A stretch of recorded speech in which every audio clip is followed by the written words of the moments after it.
Retour sur la banquise. Banquise. B. Baigner dans l'eau glacée. A. Il fait froid. N. Non, je ne veux pas y aller. Q. Que c'est gelé. U. Un beau paysage sur l'eau. I. Il s'amuse bien. S. Sacré vent, il fait froid. E. Énorme banquise. Après un très très long voyage, le pingouin aperçoit la banquise. Enfin, la maison, se dit-il. Il est pressé de retrouver toute sa famille et ses amis et de leur raconter ses aventures. Le pingouin observe les alentours, mais il ne voit personne. La banquise est vide. Le pingouin s'inquiète. Il aperçoit enfin un phoque. Il l'appelle et lui fait de grands gestes. Le phoque s'approche et lui explique que sa tribu s'est installée plus loin. Le pingouin reprend sa route.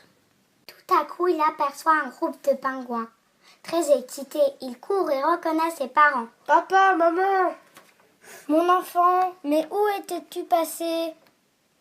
Pourquoi es-tu parti ?»« Je vais vous raconter une histoire extraordinaire. » Les pingouins de la tribu se rapprochent et écoutent attentivement. Je suis parti pour découvrir le pays des couleurs dont grand-père m'a parlé. J'en avais assez du noir et blanc, du froid, de voir toujours la même chose. Ici, tous les animaux sont noirs et blancs. Il fait toujours nuit, ou bien on ne peut pas aller dormir à cause du soleil. Ce n'est pas très amusant. J'ai donc décidé de partir. J'ai plongé dans l'eau glacée. Après des heures de traversée, j'ai croisé la petite sirène de Copenhague. « Mais qui est cette sirène ?» dit maman. « C'est une sirène très célèbre, qui est amoureuse d'un prince. Mais elle ne peut pas aller sur terre car elle n'a pas de jambes, juste une queue de poisson. Elle doit attendre ses 15 ans pour se transformer. » Elle était très triste. Elle est repartie dans les eaux profondes. Mais on peut la voir dans le port de Copenhague. Je me suis endormie et le lendemain, je ne savais plus dans quelle direction aller.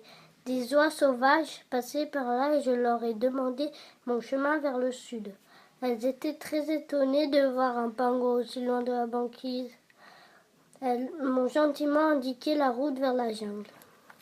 J'ai continué à nager. Plus loin, j'ai voulu me reposer sur un caillou qui s'est mis à parler. Tu racontes des histoires comme ton grand-père. Un caillou qui parle, ça n'existe pas. Ce n'était pas un caillou, c'était une baleine, la baleine bleue. Elle m'a appris aussi à me méfier des hommes parce qu'ils sont cruels. Ils attrapent tous les animaux de la mer dans leurs grands filets ou avec leurs harpons. Elle m'a expliqué aussi qu'un jour elle avait hébergé un naufragé appelé Jonas pendant 3 jours et 3 nuits dans son ventre. Je crois qu'elle était un petit peu menteuse. Quand elle a éternué, j'ai été obligée de m'éloigner. On aurait dit un ouragan. On s'est quitté en se disant à demain. Mais j'ai continué mon voyage vers le sud. Un jour, je me suis fait attraper dans un grand filet. Des marins m'ont sorti de l'eau et ils voulaient me couper en morceaux pour me mettre dans une boîte de conserve. Heureusement, un garçon appelé Eric a pris ma défense. Moi, je lui ai sauvé la vie quand il est tombé à l'eau et qu'il allait se noyer. Tout le monde sur le bateau était très content. Je voulais partir, mais Eric a insisté pour que je reste et que je sois son ami. Il m'a offert une montre. Je l'ai attachée à ma patte. Mais qu'est-ce que c'est une montre? Ça sert à lire l'heure. Montre-nous. Non, je l'ai échangé contre le livre Les Nautilus. Le pingouin sortit le livre d'un petit sac. Les pingouins étaient stupéfaits. Oh, ah, waouh! Ensuite, Eric m'a expliqué qu'on approchait des côtes de France et que je n'avais qu'à suivre mon chemin le long des côtes d'Espagne et du Maroc. Et on s'est dit adieu. Je suis arrivée aux îles Canaries. Mais tout à coup, tout était noir autour de moi. Je croyais être dans un rêve. J'entendis une voix douce et profonde. Je suis Barbanègre, la pieuvre des tropiques. Viens avec moi dans mon épave. Je te donnerai tout ce que tu veux. Je mets mon trésor à tes pieds. Tu seras mon prince. Non, je ne veux pas ton amoureux. Je suis le pingouin voyageur à la recherche des couleurs. Tu trouveras toutes sortes de couleurs dans mon royaume du fond des mers. Je préfère retrouver mes parents. Tu t'ennuies déjà avec moi? Non, Barbanel, mais je voudrais les rassurer. D'accord, mais je te porterai dans mes bras. Il y avait une statue sur la proue de l'épave, et je me suis cachée. Barbanère était noire de colère. Elle s'est mise à secouer le bateau, puis furieuse, elle est partie à ma recherche. J'en ai profité pour m'enfuir et rejoindre la terre ferme. Là, j'ai décidé de prendre un bateau.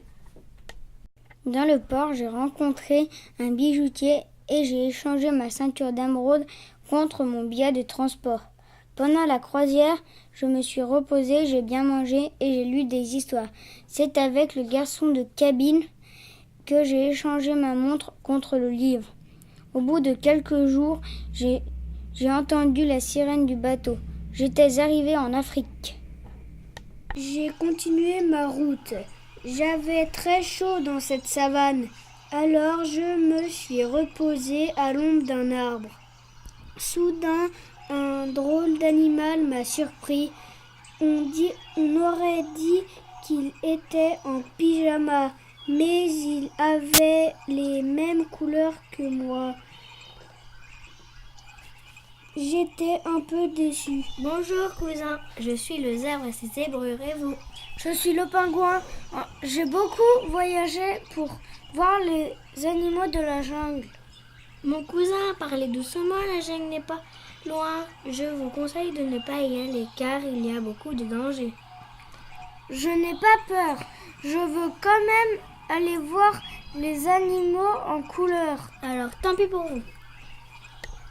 Arrivée dans la jungle, j'étais trop fatiguée et je me suis endormie dans une clairière. Un bruit étrange m'a réveillée. Autour de moi, il y avait toutes sortes d'animaux comme grand-père me l'avait raconté. Des petits et des très gros et d'autres très rigolos. Ils avaient de superbes couleurs. Le singe, le crocodile, l'hippopotame et la panthère se sont approchés. Ils m'ont touché, m'ont embrassé. Le cerf nous a avertis de ton arrivée. Nous sommes heureux de te rencontrer. Nous avons préparé une fête pour toi. Il voulait me construire la plus belle maison et que je devienne leur roi. Moi, je n'ai pas voulu. Et le lendemain, je leur ai dit au revoir. J'ai pris mon envol et me voilà de retour. Je suis content d'être avec vous, mais peut-être que... Je repartirai bien en voyage pour aller voir les enfants de Mako.